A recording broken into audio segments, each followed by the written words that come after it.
जड़े उन्मुक्त युवक को झारसुगुड़ा सदर पुलिस खोला छाड़ा घटना पर है मर्मोत्त आक्रमण। जड़े गुरुतर आहत हो मेडिकल भर्ती। ए घटना घटी गत 6 जनवरी किंतु प्रश्न उठी पुलिस उपरे। घटना अनुसार झारसुगुड़ा बीटीएम अंचल गत 6 जनवरी किसी वयस्क व्यक्ति बसी ताश खेलुवा समय हठात से अंचल जड़े युवक सेठे पहुंची गंडगोल करते। ए घटना पर सदर थानार किसी होमगार्ड सेठी पहुंची उक्त उद्धत युवक को धरी थाना को नहीं जाइथिले। अल्प समय पर ताको छाड़ी देथिले। एथिरे उत्क्षिप्त होई उक्त युवक जनक एक चापर द्वारा वयस्क व्यक्ति उपरे मर्मत आक्रमण करी सेठरू पलाई जाइथिले।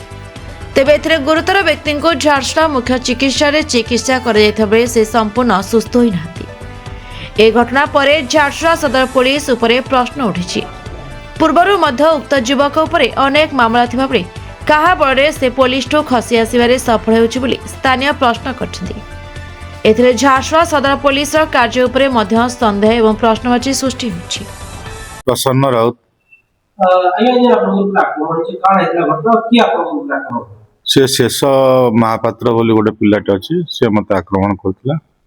आ घटनाटा हूँ ताश खेलुलु वयस्क लोक मैंने बसिक सी आसिक झमेला सृष्टि कला। झमेला सृष्टि कला ये मुझे ताशटा के छड़े पकाली है झगड़ा है से पलैगला मुझे पलैगले पुलिस वाले आसिले दुईटा होमगार्ड आसिले से धरी नहीं गले 2 मिनिट पर छाड़देला। मुझे भाविली केसटा किसी ना ये मामूली ये घटना हो गला सरीगला। तार से चापड़ धरिकी आसला से पैड़ दुकान रू आ मु जानी नहीं पार्ली से मत अटैक करदेला।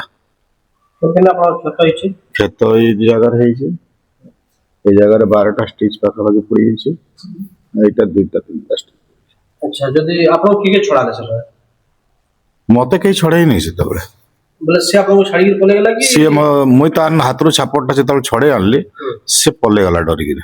अच्छा जदि पुलिस निजर काम भल भाव कहि थांता आपन को आज नहीं दशा देखिया पड़ न था। जदि पुलिस तार कार्य करता ताकू नहीं रखी था निशा उतरी था पर यदि से मते छाड़ी था ताले किसी कंप्रोमाइज के सही पारता। ठीक आपन पुलिस को दोषी मानछन प्रकृतर ऊपर दोषी मानुची मु काको पुलिस को प्रशासन को दुर्बलता।